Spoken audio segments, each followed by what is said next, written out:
দেশে যে এখন মবের রাজত্ব চলছে এটা তো অস্বীকার করার উপায় নেই। এখন বিষয়টা হচ্ছে এই মবের কমান্ডারকে, এটা নিয়ে নানা মুখে আলাপ আলোচনা হচ্ছে। বাংলাদেশের কিছু খ্যাতিমান সাংবাদিকরা টেলিভিশনে গিয়ে তারা বলছেন যে বর্তমান সরকার মবের সরকার না।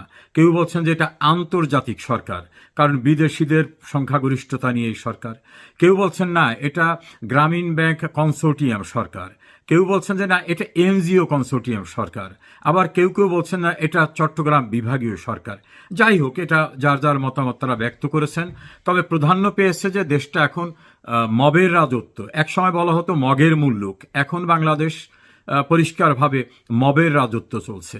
এখন এই মবের রাজত্বের যে মব বাহিনী, তাদের কমান্ডার কি, এটা নিয়ে আমরা কিছু বিশ্লেষণ করতে পারি। ডক্টর মোহাম্মদ ইউনূস তিনি বলছেন তার নিয়োগকর্তারা হচ্ছেন যারা জুলাই আগস্টের আন্দোলন করেছিলেন তারা, অর্থাৎ তারাই তাকে চাকরি দিয়েছেন, এই পদে বসিয়েছেন। যদিও বাইরে প্রচারণা রয়েছে তারা তাকে বসান নাই। মার্কিন ডিপ স্টেটের সরোজের টাকা, ক্লিন্টন ফাউন্ডেশনের পরিকল্পনা, নানাভাবে তিনি এই জায়গাটা দখল করতে সক্ষম হয়েছেন। মেটিকুলাস প্ল্যানের দীর্ঘদিনের চেষ্টার ধারাবাহিকতার চূড়ান্ত সাফল্য হিসাবে। আচ্ছা, সেটা নিয়ে হয় আলোচনায় গেল। এখন মবের যে কমান্ডার নিয়ে আমরা কথা বলছিলাম, বাংলাদেশের একজন খ্যাতিমান সাংবাদিকের সঙ্গে কথা বললাম যে দেশ এখন কে চালাচ্ছে। উনি বললেন পুলিশ বাহিনীর উপর এই সরকারের কোনো আস্থা নাই, আর পুলিশেরও সম্ভবত এদের উপর আস্থা নাই, কারণ বিপুল সংখ্যক পুলিশের সদস্যদেরকে নির্মম হত্যা করার পরে তারা বিচারও চাইতে পারবেন না এমন ইন্ডেমনিটি দেওয়া হয়েছে। আবার আইন অনুযায়ী কাজ করতে গেলে পুলিশের উপর চড়াও হয় এই সরকারের যারা নিয়োগকর্তারা তারা। ফলে পুলিশের যারা এখনো বেঁচে আছেন তারা মানসিকভাবে বিপন্ন। একদিকে আক্রান্ত হওয়া কলিগদের বিচার না পাওয়া, নির্মম ঘটনার কথা মনে করা, অন্যদিকে আইন অনুসরণ না করলে পরবর্তীতে বিপদ, আবার আইনের কথা বললে বর্তমানে বিপদ। এ কারণে একটা স্থবিরতা আছে। এই স্থবিরতা থেকে উত্তরণের জন্য যারা রিটায়ারমেন্টে চলে গেছে তাদেরকে এনে বড় বড় পদে বসানো হয়েছে। একাধিকবার আইজিপি পদে, ডিএমপি কমিশনার, বিভিন্ন জায়গায় যারা দীর্ঘদিন আগে রিটায়ারমেন্টে চলে গেছেন তাদেরকে এনে বসিয়ে চেষ্টা করা হচ্ছে। তাতেও কোনো সন্তোষ হচ্ছে না। ঘন ঘন তাদের বদলি করা, ফোর্স রিটায়ারমেন্টে দেওয়া, নানাভাবে তাদের বিরুদ্ধে ব্যবস্থা নেওয়া হচ্ছে। ফলে পুলিশকে আর সরকার তার নিজস্ব বাহিনী হিসাবে কাজে লাগাতে পারছে না, এমন সরকারের ধারণা। দ্বিতীয়ত, সেনাবাহিনীর সদস্যদেরকে মাঠে ম্যাজিস্ট্রেসি পাওয়ার দিয়ে নামানো হয়েছে। তা বিভিন্ন সূত্রে জানা যায় ম্যাজিস্ট্রেসি পাওয়ার দিক আর যাই দিক না কেন, তাদেরকে বলা হয়েছে কোনো অ্যাকশানে যাবে না, চুপচাপ থাকবে, কোনো কর্মকাণ্ডে যাবে না। একাধিক ক্যাম্প এরিয়ায় ভয়ঙ্কর ঘটনা ঘটার পরে, আর্মি ক্যাম্পে অভিযোগ দেওয়ার পরে তারা বলছেন যে আমাদেরকে বলা হয়েছে আইন শৃঙ্খলা দেখার জন্য, কোনো অ্যাকশনে যাওয়ার জন্য বলা হয়নি। ফলে এটা আমরা কিছু করতে পারবো না, থানায় যান। থানায় যাওয়ার পর তারা বলছেন যে না, আর্মির কাছে যান। ফলে কেউ কিছু এখানে করছে না। এখন আর্মির উপরে বোধহয় খুব একটা আস্থা ডক্টর মোহাম্মদ ইউনূসের সরকারের নাই। আর অনেক জায়গা দেখা যাচ্ছে ইউনিফর্ম পরা আর্মির সদস্যরা বা কর্মকর্তারা দাঁড়িয়ে আছেন, তাদেরকে অপমান করা হচ্ছে, তাদের ইউনিফর্ম ধরে টানা হেঁচড়া করছে, তাদেরকে গালিগালাজ করা হচ্ছে, বিভিন্নভাবে তাদেরকে উত্ত্যক্ত করা হচ্ছে। আর তারাও মনে করছে যে আমাদের যারা বড় বড় কর্মকর্তা, সেনাপ্রধান সহ, তাদেরকে যে ভাষায় গালিগালাজ করা হয়, যেভাবে হুঙ্কার দেওয়া হয়, ক্যান্টনমেন্ট উড়িয়ে দেওয়ার কথা বলা হয়, সেনাপ্রধানকে হত্যা করে নীল নদের মতো বঙ্গোপসাগরে ফেলে দেওয়ার মতো হুমকি দেওয়া হয়, সেক্ষেত্রেই কোনো ব্যবস্থা হয় না। আমরা ছোটোখাটো গালি বা ধাক্কা বা ইউনিফর্ম ধরে টানা হেঁচড়া, এটা নিয়ে আমাদের বোধহয় উচ্চবাচ্য করা ঠিক হবে না। সে কারণে তারাও বোধহয় নির্বাক অবস্থায়। এবং কোনো কোনো জায়গায় আর্মিকে শহরে যে আনসার ভিডিপি, গ্রামে যেভাবে থাকে আনসার ভিডিপির সদস্যরা, এরকমভাবে মনে হয় যে তুচ্ছ তাচ্ছিল্যকর অবস্থায় তাদের রাখা হয়েছে। অথচ একটা সময় ছিল যে সেনাবাহিনীর একটা ইউনিফর্ম পরা একজন কনস্টেবল, একজন সেনা সদস্য দাঁড়ালেই আতঙ্কিত হতো, অন্যায় অবৈধ কাজের সঙ্গে যারা জড়িত তারা প্রকম্পিত হয়ে উঠত। এখন কিন্তু সেনাবাহিনীকে সেই পর্যায়ে নিয়ে যাওয়া হয়েছে, পুলিশকে একই জায়গায় নিয়ে যাওয়া হয়েছে, আর বাহিনী থাকলো কই? তো একজন সাংবাদিক তিনি আমাকে বললেন সরকারকে তো টিকে থাকতে হবে, এই জন্য সরকার একটা বাহিনী করেছে। সেই বাহিনীর কৃতকর্মটা হচ্ছে মব, যেটাকে বলে মব ভায়োলেন্স, অর্থাৎ উচ্ছৃঙ্খল জনতার যে কর্মকাণ্ড সেটাকেই তারা মব কালচার হিসাবে তুলে ধরছে। আবার মব শব্দটা একটু কেমন কেমন হয়ে যায়, এই জন্য সরকারের প্রেস সেক্রেটারি তিনি বলছেন না, এটা মব না, এটা হচ্ছে প্রেশার গ্রুপ, যে নামে দিলে তাদের পক্ষে সুবিধা হয়। তা প্রেশার গ্রুপটা কেমন প্রেশার গ্রুপ? তারা একখানে গিয়ে লুটপাট করতেছে, তারা মারধর করতেছে, যাকে পছন্দ হচ্ছে না তাকে স্টিগমা দিয়ে বলতেছে যে ও তো স্বৈরাচারের দোষর ছিল। এভাবে তারা বিশ্ববিদ্যালয়ের উপাচার্যকে লাঞ্ছিত করা, বিভিন্ন শিক্ষা প্রতিষ্ঠানের প্রধানকে লাঞ্ছিত করা, অর্থাৎ হেডমাস্টার, অধ্যক্ষ, বিভিন্ন শিক্ষা প্রতিষ্ঠানের নির্বাচিত কমিটিকে লাঞ্ছিত করা, বিভিন্ন জায়গায় প্রফেসর, ডাক্তার, সাংবাদিক, আইনজীবী তাদেরকে লাঞ্ছিত করা, বিচারকদের গিয়ে প্রত্যক্ষ বা হুমকি দিয়ে এটা করতে হবে, এটা করা যাবে না, ওটা করতে হবে, তাদেরকে সেটা করতে বাধ্য করা, কোর্টের ভিতরে আটককৃত সিনিয়র রাজনৈতিক নেতৃবৃন্দদেরকে মারধর করা, এমনকি সাংবিধানিক পদে দায়িত্ব পালন করা একজন বীর মুক্তিযোদ্ধাকে জুতার মালা পরানো এবং তাকে মারধর করা পুলিশের সামনে, পুলিশের উপস্থিতিতে, সেসব জায়গায় নির্বাক অবস্থাটা আমরা লক্ষ্য করে দেখেছি।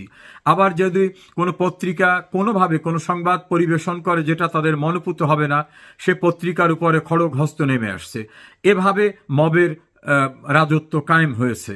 আমরা সর্বশেষ দেখলাম চট্টগ্রাম বিশ্ববিদ্যালয়ে প্রমোশন পরীক্ষার জন্য গিয়েছেন একজন সনাতন ধর্মাবলম্বী শিক্ষক, তাকে হেনস্থা করা হয়েছে চরমভাবে।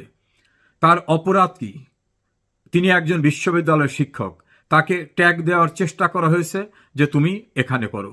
চট্টগ্রামের একটি থানায় একজনাকে জোর করে গ্রেপ্তার করতে বলা হয়েছে। থানার ভারপ্রাপ্ত কর্মকর্তা, যিনি ছাত্র জীবনে ছাত্রদল করতেন, তিনি ছাত্রলীগেরও না, তিনি আওয়ামী লীগেরও না, কিন্তু তিনি আইনটি অনুসরণ করতে চেয়েছেন যে তার বিরুদ্ধে তো কোনো মামলা নেই, আবার খোঁজখবর নিয়েও কোনো মামলা পাননি, তাহলে কিভাবে ধরবো? জোর করে তাকে গ্রেপ্তার করাতে হবে। যে না পেরে থানায় যে হামলা চালানো হয়েছে সেখানে পুলিশ আহত হয়েছে, ডেপুটি ইন্সপেক্টর জেনারেলের অফিসের সামনে রাস্তা অবরোধ করে রাখা হয়েছে। শেষ পর্যন্ত মবের কাছে আত্মসমর্পণ করে সেই ভারপ্রাপ্ত কর্মকর্তাকে প্রত্যাহার করা হয়েছে। এই ঘটনা সকল পুলিশেরা দেখেছেন। তাতে তাদের ভিতর একটা উপলব্ধি এসেছে যে এই মব বাহিনী যেটা চাইবে সেটাই করতে হবে, না হলে কিন্তু থানায় টিকে থাকা যাবে না। আমার নিজের অভিজ্ঞতাটাও খুব সুখকর না। এভাবে মব কি চায় সেটাকেই গুরুত্ব দিচ্ছেন বর্তমানে প্রশাসনের দায়িত্বরত যারা আছেন। এখন আলোচনা এসেছে মবের প্রধানকে। আমাকে যেটা আমি বললাম, ঢাকায় একাধিক সাংবাদিক এবং একজন আলোচক বিভিন্ন টেলিভিশনে গুরুত্বপূর্ণ কথা বলেন, একজন গুরুত্বপূর্ণ টকশোর সঞ্চালক, এদের সঙ্গে কথা বললাম। এরা বললেন যে এদের প্রধান শব্দটা দেবেন না, শব্দটা ভালো হতে পারে যে মব কমান্ডার। তো মব কমান্ডারকে বলে এখন যার কমান্ডে দেশটা চলতেছে, যার প্রত্যাশা অনুযায়ী সব কিছু চলতেছে, তাকেই বলতে পারেন মব কমান্ডার। সে আঙ্গিকে তো আমরা ডক্টর ইউনুসকে ছাড়া অন্য কাউকে খুঁজে পাচ্ছি না। তাহলে ইউনুসই কি মবের কমান্ডার? এ ব্যাপারে তারা বললেন নিঃসন্দেহে তিনি মবের কমান্ডার, কারণ দেশের ভিতরে কমান্ড দেওয়ার বাইরে কমান্ডার রয়েছে, যারা বিভিন্ন সময় কমান্ড দিয়ে বলতেছেন বঙ্গবন্ধু ভবন ভেঙে দিতে হবে, কমান্ড দিয়ে বলতেছেন রাষ্ট্রপতির অফিস দখল করতে হবে, কমান্ড দিয়ে বলতেছেন যে পত্রিকা অফিসের সামনে বিভিন্ন রকম অনুষ্ঠানের আয়োজন করতে হবে। তাদের কমান্ডে আবার অনেকেই চলছেন এবং তাদের প্রতি তারা যাতে অতিষ্ঠ না হয়, তাদের তুষ্ট করার জন্য বিভিন্নভাবে কার্যক্রম গণমাধ্যমে এবং সরকারের দায়িত্বে যারা আছেন তারাও এভাবে পালন করে চলছেন। আকর্ষণীয় হলো ডক্টর ইউনূস পৃথিবীর কোথাও ঠাঁই পাবে না প্রশ্ন করার পরে তিনি বিস্ময়করভাবে তিনি এড়িয়ে যাওয়ার চেষ্টা করলেন। আইন উপদেষ্টাকে বিভিন্নভাবে এ প্রশ্ন করতে চেষ্টা যারা করেছেন, তিনি বলছেন যে আমার দায়িত্বপ্রাপ্ত যে মন্ত্রণালয়, এর বাইরের বিষয়গুলি আমাকে জিজ্ঞেস করবেন না, অন্যদেরকে জিজ্ঞেস করবেন। আবার যারা অন্য উপদেষ্টা আছেন তারা কিন্তু তাদের ডিসস্যাটিসফ্যাকশনের কথা বিভিন্নভাবে বলছেন, কি হচ্ছে ইত্যাদি ইত্যাদি। যারা প্রচণ্ডভাবে আওয়ামী লীগের বিরুদ্ধে গণমাধ্যমে কথা বলতেন তারাও কিন্তু এখন বলছেন যে আওয়ামী লীগের সময় গণমাধ্যমের যে ন্যূনতম স্বাধীনতাটা ছিল এখন তো সেটাও নাই। এখন ভিন্ন মতাবলম্বী কাউকে গণমাধ্যমে একটা টকশোতে ডাকার মতো অবস্থা কারো নাই। এভাবেই কিন্তু বাংলাদেশের গণমাধ্যম বা বিভিন্ন জায়গায় চলছে। এমনকি বিজয় দিবস, স্বাধীনতা দিবসে বিজয়ের মহানায়ক বঙ্গবন্ধুর নামটা লিখতেও সাহস পাচ্ছে না খুব উচ্চকিত ভাষায় কথা বলা বিভিন্ন গণমাধ্যমের সম্পাদকরা। এভাবেই দেশটা চলছে। এখন এই মবের রাজত্বে চূড়ান্ত পরিণতি কোন দিকে যাবে? শোনা যায় যে মহামান্য রাষ্ট্রপতিকে বঙ্গভবন থেকে উচ্ছেদ করতে যে যা কিছু করা লাগে সেটা করেই নাকি তারা করতে চাচ্ছেন। এখন মহামান্য রাষ্ট্রপতিকে উচ্ছেদ করতে গিয়ে যদি এই মব পরিস্থিতি অনুকূলে না হয় তাহলে কি তাকে হত্যা করবেন? তাহলে হত্যা করার পরে কি, তারপরে কি? ইতোমধ্যে কিন্তু কেউ কেউ ঘোষণা দিয়েছেন যে বেগম খালেদা জিয়া হবেন পরবর্তী রাষ্ট্রপতি। বিএনপির এই ক্ষেত্রে কোনো প্রতিক্রিয়া আমরা লক্ষ্য করিনি। বিএনপি কি এটার সঙ্গে একমত, নাকি এটা তাদের ইচ্ছার বহিঃপ্রকাশ অন্যকে দিয়ে করাচ্ছেন, সে বিষয়টাও পরিষ্কার না। মবের রাজত্বে যারাই মবকে বিভিন্নভাবে প্রশ্রয় দিচ্ছেন তারা কি একবারও ভেবে দেখেছেন এটা ফিরে আসতে পারে, এটা বুমেরাং হয়ে দাঁড়াতে পারে? মব কমান্ডার কিন্তু রক্ষা পাবে না।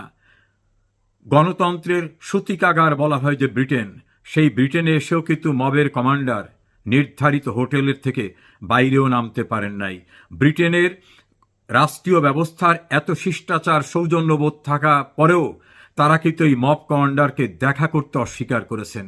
পৃথিবীর কোনো দেশে গিয়েই এই মব কমান্ডার, যিনি গোটা বাংলাদেশকে একটা অরক্ষিত নরক রাজ্যে পরিণত করেছেন, তার পরিত্রাণ হবে না।